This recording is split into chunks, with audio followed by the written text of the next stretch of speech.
Hello everyone. In this video, you're going to learn how to write a summary.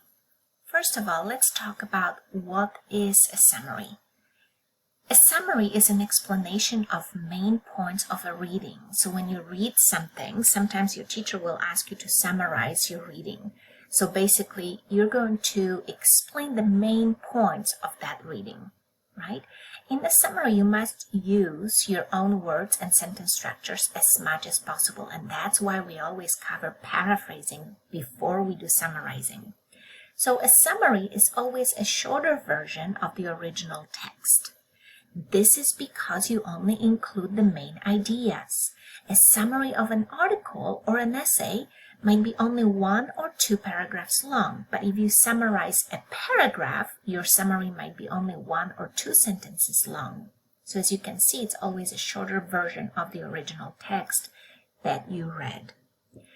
Why do we write summaries? There are many different reasons why we write summaries, but one main one in school is because your teacher wants you to.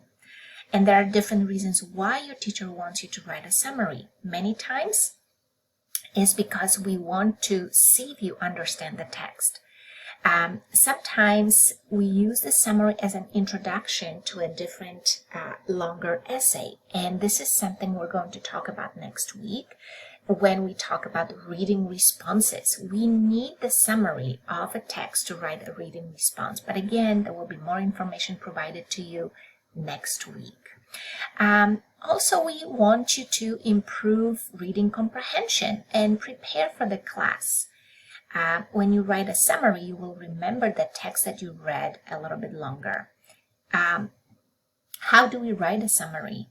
Here are some guidelines for you. So when you read a text and then you need to summarize it, we would like you to write an outline of the text that you're reading. So sometimes we want you to cross out points that are too detailed. So no details, no examples from the text. Get only the main sections, the main ideas of the article. Always mention the author and the title of the original text in your summary. If you are summarizing something and you simply tell me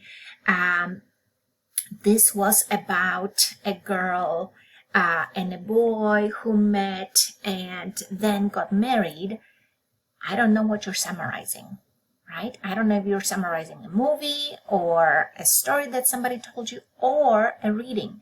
So that's why we need you to include the author and the title of the text that you read in your summary.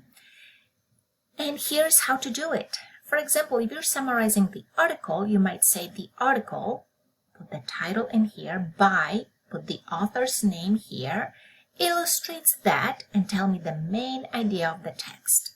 Another way to start your summary might be this one. In her article, give the title of the article here, and here goes the author's name, states, and then you tell me again the main idea of the entire article. Okay? When you write your summary, you need to keep the verbs or phrases to remind readers that it's actually a summary of something, that these are not your ideas. So to do so, I would like you to use as the author mentions or according to the author before you give me the main ideas of the article, or in the author's opinion. So keep that in mind when you write your summary. Only mention the main points and possibly important examples, but do not include specific examples or very small details in your summary. Because again, if you do so, your summary will be as long as the original text. And by definition, this will not be a summary. Summary is a shorter version of your original text. Use your own words and sentence structures as much as possible. We do not want you to plagiarize, so make sure that you paraphrase, and if you need to use the same wording, the same, for example, sentence, you need to quote it, and we will talk about how to quote later on this semester. So for now, stay away from quoting because there are certain rules we need to follow for that. For now, I would like you to simply paraphrase everything that you summarize. And the last very important thing about summarizing is that you need to use the present tense in the words that reflect the fact that you are summarizing the article. So if your text talks about historical events, something that happened in the past, yes, please use the past simple tense or whatever past tense you choose to do to write your summary with. However, every time you say the author explains, the author mentions, the article describes, I want you to use the simple present tense, mentions, describes, defines, right? So those are the third person singular S words that I would like you to use in your summary.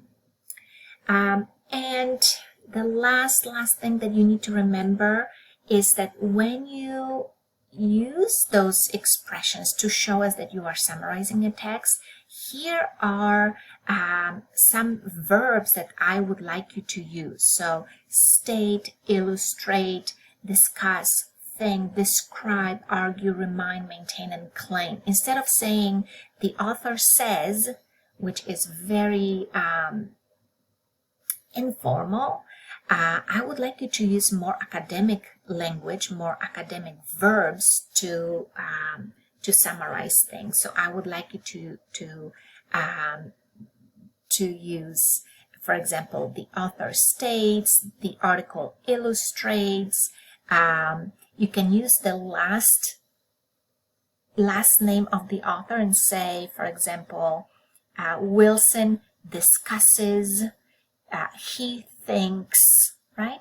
So please stay away from words like tells or says, because again, these are less formal, and I would like you to use more academic language for your summaries.